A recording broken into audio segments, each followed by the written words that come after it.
मैंने ये नहीं एक्सपेक्ट किया था। मुझे लगा था तुम इस घर के वो वाहिद शख्स हो जिसको सबका एहसास होता है, लेकिन नहीं, तुम भी बाकी सबकी तरह ही निकले। तुम सब मर्द एक जैसे होते हो। उस औरत को सबसे ज्यादा जलील करते हो जो सबसे ज्यादा प्यार करती है।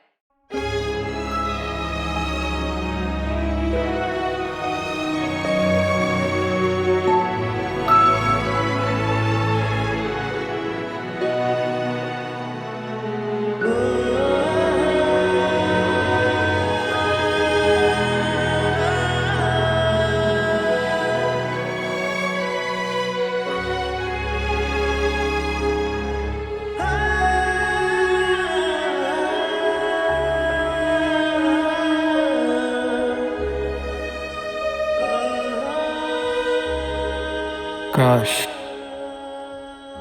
आयला साकिब तुम्हें बता सकता,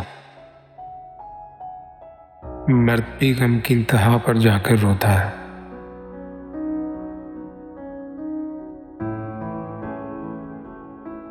और उसके आंसुओं की जिम्मेदार भी ज्यादातर कोई औरत ही होती है।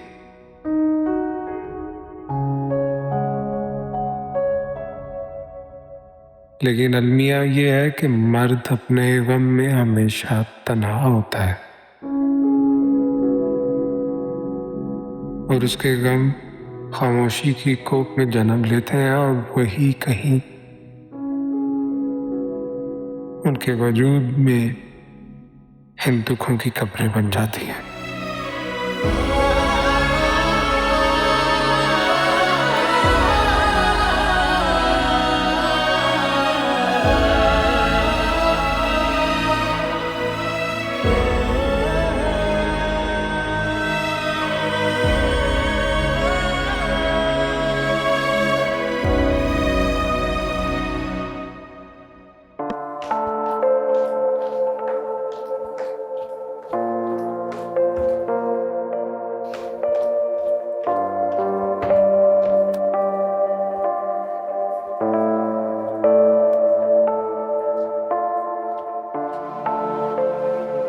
तुम क्या कर रही हो मेरे कपड़ों के साथ?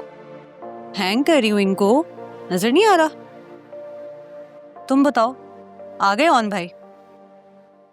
हाँ, आ गया। पता नहीं कहाँ की खाक छान रहा था शाम से।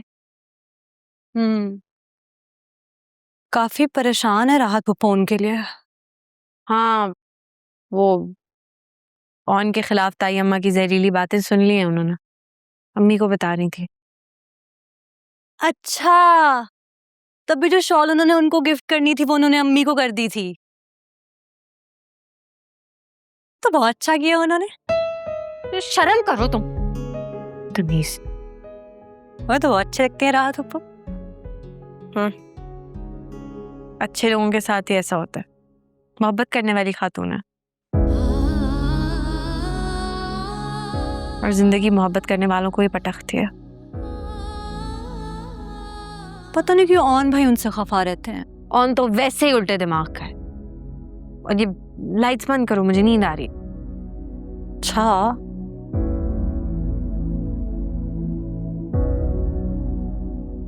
आयला मुझे एक बात बताओ, तुम्हें कोई कॉल नहीं की सिकंदर भाई ने? नहीं। और ये किस किस्म का बेहुदा सवाल है?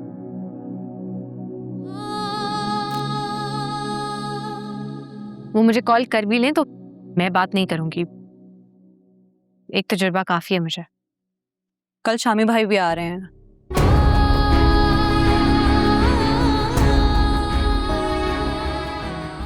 तुम्हें किसने कहा?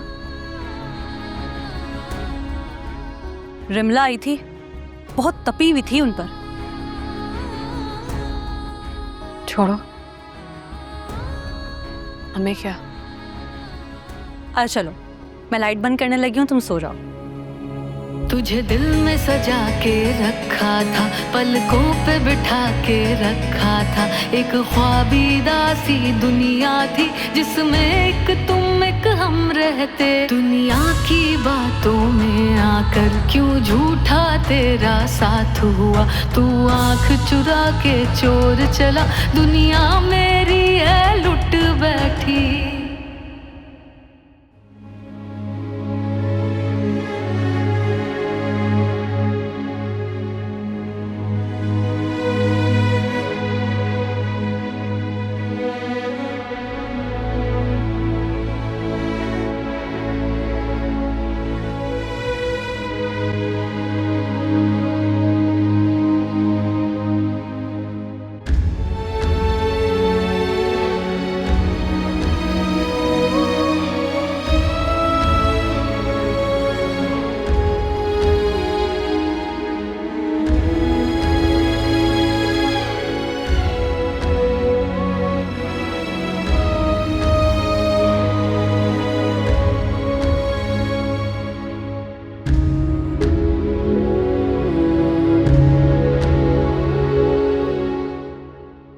राहत मिलने नहीं आई?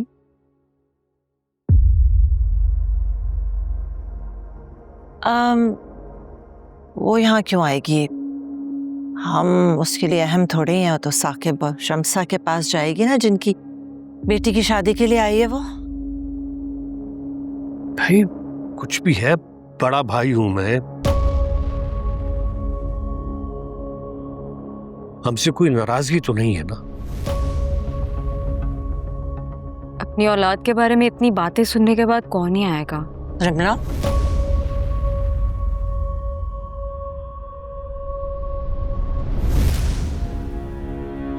किसने बात की उसकी औलाद के खिलाफ?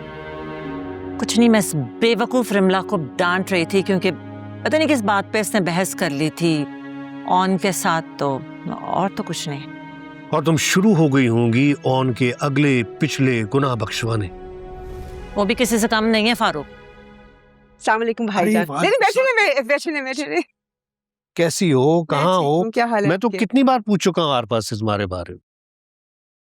बस थोड़ा सा सफर का थकन था, तो इसलिए मैं मिलने नहीं आ सकी इससे पहले। आओ ना राहत, नाश्ता करो हमारे साथ। नहीं, मैं बस बीजान के साथ नाश्ता करूंगी साकिब भाई की तरफ, इफ यू डोंट माइंड। हमसे कोई नाराजगी है? नहीं, कैसी बातें कर रहे? इतना छोटा ज़र्फ नहीं है मेरा कुछ लोगों की तरह।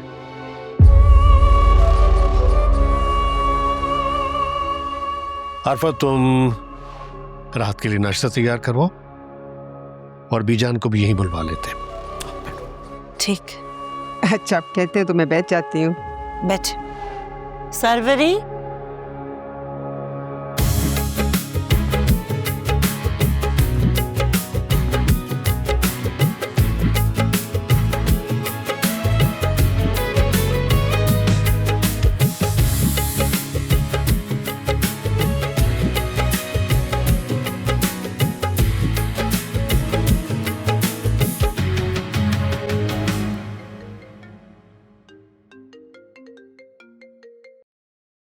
अस्सलाम वालेकुम मम्मी।